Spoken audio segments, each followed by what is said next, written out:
Full దోశల బండి పెట్టుకొని బతుకుతా. ప్రొద్దుటూరు దోశలు అని చెప్పేసి famous. Egg dosa, normal dosa, కారం దోశ, గీ కారం దోశ, పచ్చికారం దోశ, బొంబాయి చట్నీ దోశ ఇవి పెట్టుకున్న హైదరాబాద్లో బిందాస్గా బతకచ్చు. లేదా మా నాన్న ఎప్పుడో చెప్పాడు, నువ్వు ఏది కాకుంటే ఊరికి రా, బిజినెస్ పెట్టుకుందాం. ధైర్యం వెనక. కానీ దోశ బండి పెట్టుకున్నైనా బతికేస్తానని ఒక ఆలోచన ఉంది చూడండి, బతికిచ్చేస్తుంది మిమ్మల్ని ఎట్లయినా సరే. మా ఊర్లో దోశలు అమ్ముకునేవాడు 3 ఇళ్ళు కట్టుకున్నాడు. నువ్వు అన్నిటికీ తెగించినప్పుడే బతికేది. నువ్వు పద్ధతిగా ఇప్పుడు ₹1,00,000 శాలరీ వస్తుంది, నీకు 30,000 రెంట్ పోతుంది, 20,000 ఈఎంఐ పోతుంది, 10,000 ఖర్చులో పోతుంది, ఒక 5,000 పెట్రోల్ పోతుంది, ఏం మిగులుతుంది మీకు? అన్నీ వదిలేసి హ్యాపీగా రోడ్డు సైడ్ బతికేవాడే హ్యాపీగా బతుకుతాడు.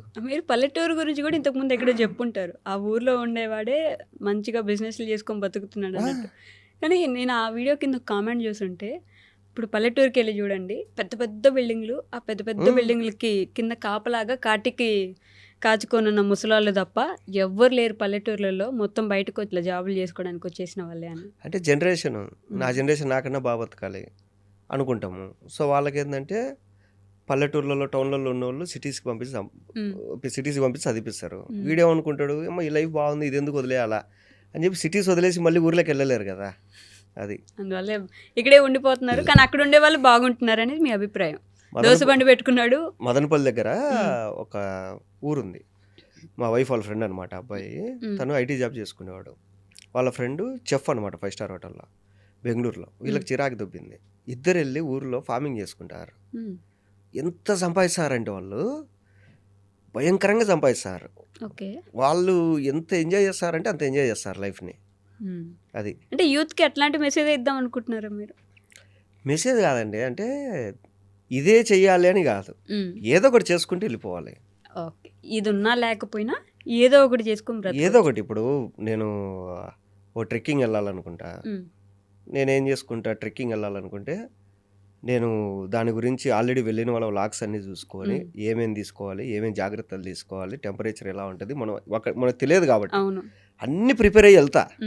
అక్కడికి వెళ్ళిన తర్వాత వర్షం పడి అది నువ్వు వెళ్ళడానికి లేదు అన్నారు అనుకోండి, ఏం చేస్తారు అప్పుడు?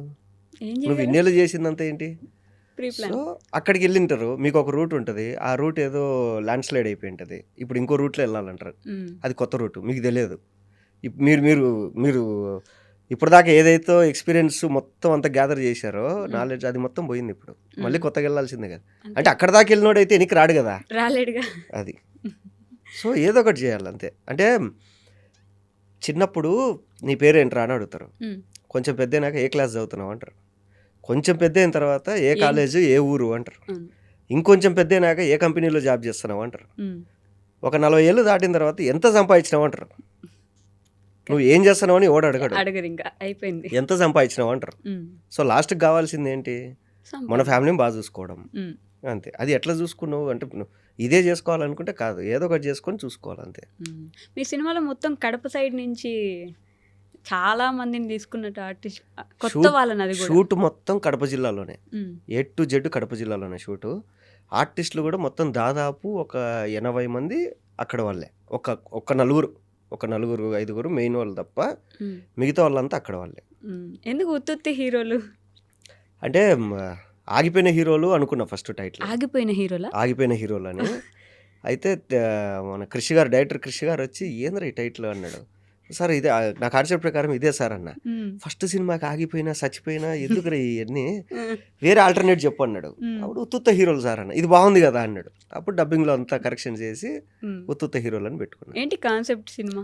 సినిమా కాన్సెప్ట్ ఏంటంటే, ఇది తెలుగు చలనచిత్రంలో ఎప్పుడు రాలేదు, ప్రపంచ సినిమాలోనే ఇది అద్భుతం అని చెప్పండి నేను. అదే కదా. నేనేంటంటే చూసేవాళ్ళకి మీకు కూడా కథ చెప్పేస్తా, మీరు వచ్చి సినిమా చూడండి, నచ్చితే హ్యాపీ, నచ్చకుంటే తిట్టండి, పర్లేదు. నాది పెద్ద అద్భుతమైన కథ కాదు, సింపుల్ కథ. సురభి నాటకాలు ఉంటాయి కదండి, నాటకాలు మామూలుగా అది కడప సైడ్ నుంచి, మీకు వేమన కానీ సురభి నాటకాలు కానీ సాహిత్యం కానీ కడప సైడ్ నుంచి మూలాలు ఉన్నాయి. సో అలాగా ఒక నాటకాల ఫ్యామిలీకి చెందిన ఫ్యామిలీ మాది. సో మాది అంటే సినిమాల హీరోది. సో ఒక నాటకాల ఫ్యామిలీకి చెందిన వాడు షార్ట్ ఫిల్మ్స్ అవి చేస్తుంటాడు. చేస్తుంటే వీళ్ళని చూసి ఇంకొక నాటకాల ఫ్యామిలీకి చెందిన ఒక అమ్మాయి డైరెక్టర్ కావాలని ఉంటుంది. ఓకే. సో ఆ అమ్మాయి వీళ్ళని చూసి అరే మిమ్మల్ని హీరోలను చేస్తారా, హ్మ్. ఒక ఇండిపెండెంట్ సినిమా చేస్తారా అంటే ఓకే అక్క అని చెప్పి వీళ్ళు పోతారు, సినిమా చేస్తారు. వీళ్ళు హీరోలు అవుతారు కదా అని చెప్పి ఊరంతా ఎచ్చులు కొడతారు. హ్మ్. ఎచ్చులు కొట్టిన తర్వాత ఆ సినిమా అయిపోతుంది. హ్మ్. అయిపోయిన తర్వాత ఊర్లో వాళ్ళంతా వీళ్ళని ఏరా ఉత్తుత్త హీరోలు ఎప్పుడురా మీ సినిమా, ఏరా ఉత్తుత్త హీరోలు ఎప్పుడురా మీరు హీరోలు అయ్యేది అని తిడతాంటారు. హ్మ్. వీళ్ళకి ఏం చేయాలో అర్థం కాదు. అప్పుడు వీళ్ళకు ఉన్నట్లుండి ఒక ఫోన్ వస్తుంది. హ్మ్. ఫోన్ వచ్చి వాడు కూడా ఏరా ఉత్తుత్త హీరోలని అమ్మ ఎవర్రా తెలిసిన వాళ్ళు తిడితే ఓకేరా, నువ్వు కూడా తెలియని వాడి ఫోన్ చేసి తిడతావు అంటే మీరు హీరోలు కావాలంటే డబ్బులు కావాలి కదా అంటే అవును అంటే సరే నేను చెప్పిన పని చేయండి అని చెప్పి లగేజ్ సర్దుకొని టౌన్కి వచ్చేయండి అని చెప్పి హ్మ్. వీళ్ళు టౌన్కి వెళ్తారు. టౌన్కి వెళ్ళిన తర్వాత అక్కడ వాడు వీళ్ళ చేత కిడ్నాపులు చేపిస్తుంటాడు. ఓహ్!